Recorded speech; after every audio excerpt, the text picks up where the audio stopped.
नमस्कार दोस्तों, मेरा नाम है अंशुमन नाइक और आप सभी का बहुत बहुत स्वागत है इंडियन डिफेंस न्यूज की डिफेंस टॉक सीरीज में,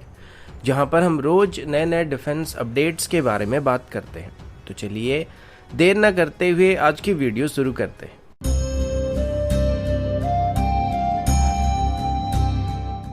आज की पहली अपडेट रुद्रा हेलीकॉप्टर को लेकर। रिसेंटली आपने देखा होगा इंडियन एयरफोर्स की तरफ से 3 एडिशनल रुद्रा हेलीकॉप्टर की स्क्वाड्रन को खरीदने का प्रस्ताव दिया गया, जिसमें कम से कम 40 से 60 हेलीकॉप्टर खरीदे जा सकते हैं।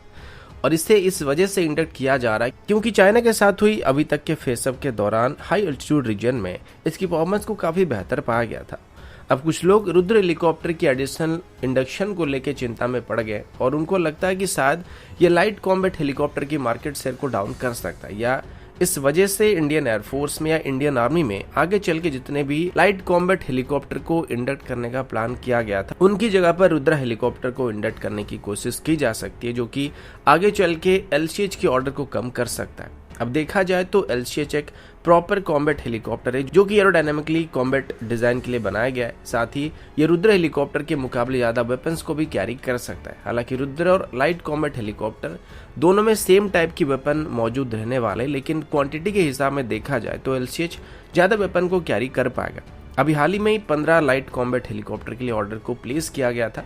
जिसमें से 10 इंडियन एयरफोर्स इस्तेमाल करने वाली और 5 इंडियन आर्मी इस्तेमाल करने वाली है। लेकिन अभी रुद्र हेलीकॉप्टर की एडिशनल ऑर्डर लोगों को चिंता में डाल रही है, क्योंकि कुछ लोगों को ऐसा लग रहा है कि रुद्र हेलीकॉप्टर कॉस्ट इफेक्टिव पड़ रहा है, जिस वजह से इंडियन एयरफोर्स में अभी इसको इंडक्ट किया जा रहा है। वैसे देखा जाए तो ये बस 70 करोड़ के आसपास की फ्लाईवे कॉस्ट के साथ आता है, जबकि रिसेंट खरीदे गए लाइट कॉम्बैट हेलीकॉप्टर की बात करें तो इनकी यूनिट कॉस्ट लगभग 250 करोड़ के आसपास पड़ गए थे। लेकिन आगे चल के जब इनको मास प्रोड्यूस किया जाएगा तो एचएएल के मुताबिक इनकी यूनिट कॉस्ट 125 करोड़ के आसपास रिड्यूस हो जाएगा। लेकिन ये फ्लाईवे कॉस्ट होगा, यानी कि वेपन के साथ इनकी जो कॉस्ट होगा वो लगभग 150 करोड़ के आसपास पड़ सकता है। अब जो लोग भी इस बात से चिंतित हैं उनको सबसे पहले ये समझना चाहिए कि रुद्र हेलीकॉप्टर एक मल्टी रोल आर्म्ड हेलीकॉप्टर है, जो कि सिर्फ दुश्मन पर अटैक या क्लोज एयर सपोर्ट को देने के अलावा जरूरत पड़ने पर ट्रूप्स को भी वहां पे कैरी करने के लिए इस्तेमाल किया जा सकता है। स्पेशल ऑपरेशन के लिए इसको इस्तेमाल किया जा सकता है, लेकिन लाइट कॉम्बैट हेलीकॉप्टर के साथ ये सब करना पॉसिबल नहीं है। तो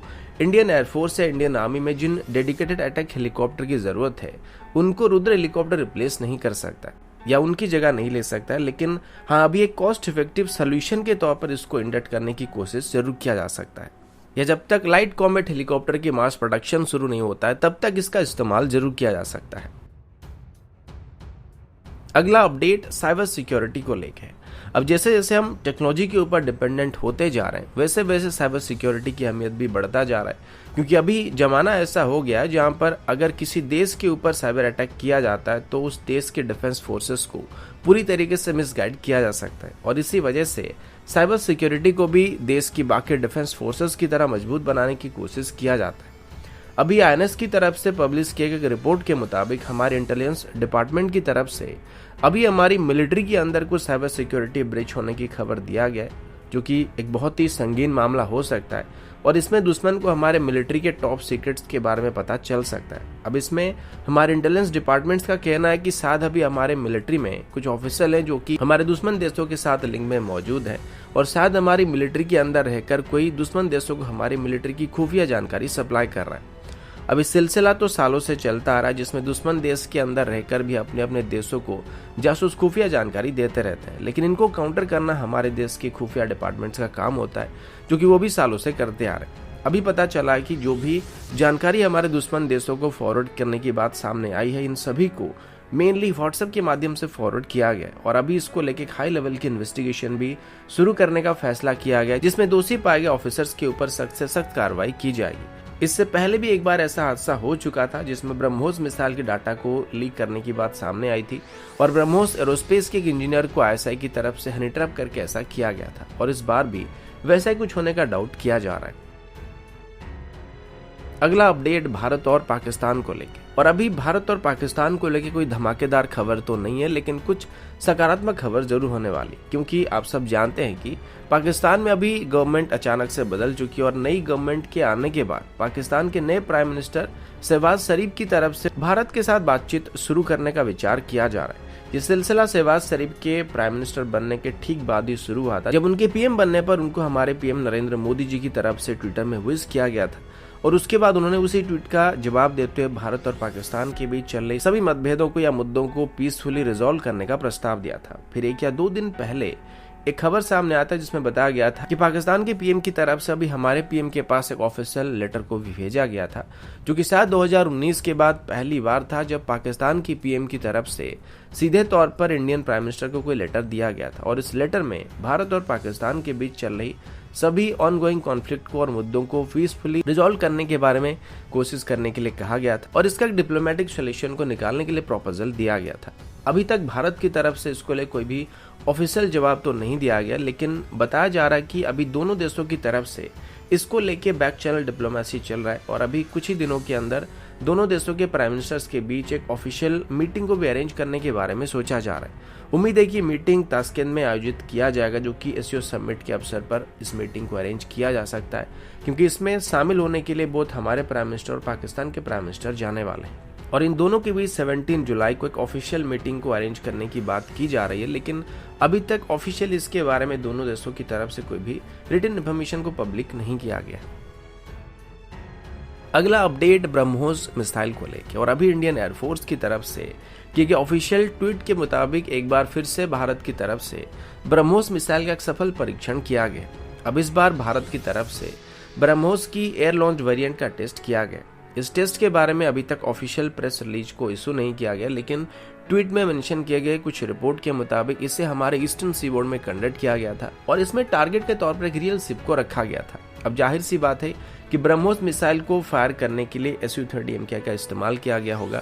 लेकिन इसमें जो टारगेट था वो इंडियन नेवी का एक डीकमीशन वेसल था और इंडियन एयरफोर्स की तरफ से बताया गया कि ब्रह्मोस मिसाइल ने अपने टारगेट को पिन पॉइंट एक्यूरेसी के साथ हिट किया था और एक ही बार में अपने टारगेट को डिस्ट्रॉय कर दिया था। अब ये ब्रह्मोस मिसाइल का एक स्पेसिफिक एंटी-शिप वेरिएंट था जिसे दुश्मन की किसी भी हाई वैल्यू टारगेट जैसे कि डिस्ट्रॉयर, फ्रिगेट्स या एयरक्राफ्ट कैरियर्स को टारगेट करने के लिए इस्तेमाल किया जा सकता है। और अभी पिछले साल जब ब्रह्मोस A की टेस्ट को कंडक्ट किया गया था तो तब ये बताया गया था कि ब्रह्मोस A का वो आखिरी ट्रायल होने वाला था, जिसके बाद इसको मास प्रोडक्शन के लिए क्लियर किया जाने वाला था। लेकिन अभी ये जो टेस्ट को कंडक्ट किया गया था ये शायद उसका पहला यूजर ट्रायल होने वाला है, जिसके बाद ब्रह्मोस मिसाइल के लिए मास ऑर्डर को प्लेस किया जा सकता है। अगला अपडेट भारत, रशिया और चाइना को लेकर। अभी रशिया और यूक्रेन के बीच चल रही लड़ाई की वजह से रशिया को एहसास हो चुका है कि उसके जितने भी फ्रेंडली कंट्रीज है उन सभी में भारत अकेला ऐसा देश है जो कि बिना कोई इंटरनेशनल प्रेशर को डर के रशिया का साथ दे रहा है। पहले आपने सुना होगा इंटरनेशनल सैंक्शंस के डर से चाइनीज बैंक्स की तरफ से रशिया में अपनी सर्विस को देना बंद कर दिया गया था। उसके बाद अभी रशिया की तरफ से दिए गए कुछ स्टेटमेंट्स के मुताबिक चाइना की तरफ से भी रशिया के साथ अपनी साइंटिफिक कोलैबोरेशंस को भी सस्पेंड करने का फैसला किया गया, जिसके बाद रशिया की तरफ से अभी इसके लिए भारत के साथ कोलैबोरेशन करने का प्लान बनाया जा रहा है। और रशियन एकेडमी ऑफ साइंस के प्रेसिडेंट अलेक्जेंडर सर्जेव की तरफ से बताया गया कि अगर साउथ एशियन कंट्रीज की बात करें तो रशिया को चाइना से उम्मीद नहीं था और चाइना के साथ इतने अच्छे रिलेशन होने के बाद भी चाइना अभी रशिया का साथ नहीं दे रहा है और अपनी सभी साइंटिफिक रिलेशन को पोस्टपोन करने की बात कर रहा है और ये सभी वेस्ट की प्रेशर की वजह से हो रहा है। लेकिन अगर भारत की बात करें तो भारत अकेला ऐसा देश है जो कि